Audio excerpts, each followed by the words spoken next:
যারা সিলেট ভ্রমণে আসতে চান আর শুধু সাদা পাথর দেখেই আপনাদের ভ্রমণটাকে সমাপ্ত করতে চাচ্ছেন, তাদের উদ্দেশ্যে বলছি, হ্যাঁ, সিলেট ভ্রমণে আসলে অবশ্যই আপনারা কিন্তু সিলেট শহরটা দেখার জন্য একবার হলেও সিলেট শহরে স্টে করতে পারেন।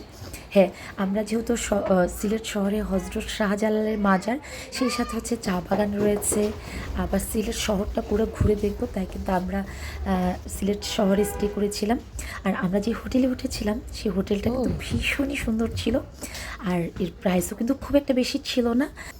যেহেতু আমরা সারাদিন সাদা পাথর দেখেছি, জার্নি করেছি, তাই আমরা আমাদের রুমে কিছুক্ষণ রেস্ট নিলাম, ফ্রেশ হলাম। তারপর যেহেতু রাতের ডিনারের সময় হয়ে গেছে আর ডিনার করেও ফেলতে হবে, তাই বেরিয়ে গিয়েছিলাম ডিনার করার জন্য। আর সিলেট শহর আসলে কিন্তু আপনি অনেক রেস্টুরেন্ট পাবেন। আমরা প্রথমে আসলে খেতে গিয়েছিলাম পানসি রেস্টুরেন্টে, সেখানে গিয়ে দেখি প্রচণ্ড ভিড় ছিল। তারপর আমরা চলে গিয়েছিলাম পাঁচ ভাই রেস্টুরেন্টে। প্রথমেই ভাবছিলাম যে এখানের খাবার কেমন হবে সেটা নিয়ে খুব একটু শঙ্কা প্রকাশ করছিলাম, কিন্তু লিটারেলি আমি বলবো এখানের খাবার এত ভালো ছিল, আমরা সবাই খুব মজা করে খেয়েছি। আর সিলেটের মানুষের যে আতিথেয়তা প্রিয়, সেটা কিন্তু ওদের রেস্টুরেন্টগুলোতে গেলেই বোঝা যায়। যাই হোক, আমাদের খাওয়া শেষ করে শহর ভ্রমণে বেরিয়ে পড়েছিলাম। সিলেট শহরটা কিন্তু অনেক সুন্দর, সে সাথে সাজানো গোছানো আর পরিষ্কার।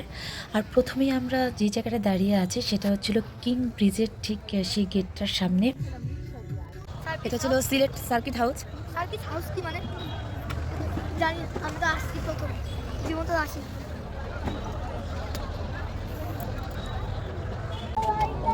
আর আমরা এই যে মামে হাঁটতেছি। রাতে কিং ব্রিজটা যে কি পরিমাণ ভালো লাগে, এটা কিন্তু আগে গাড়ি চলাচলের ব্যবস্থা ছিল, কিন্তু এখন গাড়ি চলে না, আমরা পুরো কিং ব্রিজটা হেঁটে দেখেছি।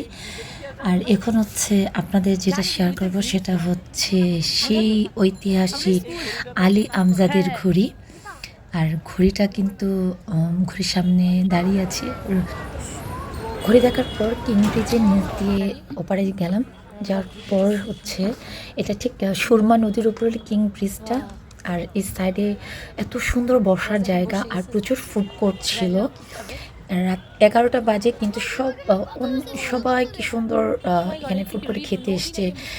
আবার অনেকে গান গাচ্ছিল, সব কিছু দেখলাম। আর এখানে এসেছি, এক কাপ চা খাবো না তা তো হয় না, তাই এখানে মামা গুড়ের চা বানিয়ে দিল। ভাবতে পারবেন এত মজা হয়েছিল। আর গরম গরম চা, সেখানে একটু তার সাথে একটু ঠান্ডা ছিল। মা মেয়ে সুরমা নদীর দৃশ্য দেখছিলাম, আর আমার মেয়ে কথা বলছিল আর আমি চা খাচ্ছিলাম। এক কথায় রাতের সিলেট শহরটা দেখতে যে কী পরিমাণ সুন্দর, আসলে কেউ না দেখলে বুঝবেন না। আমার তো ভীষণ ভালো লেগেছে।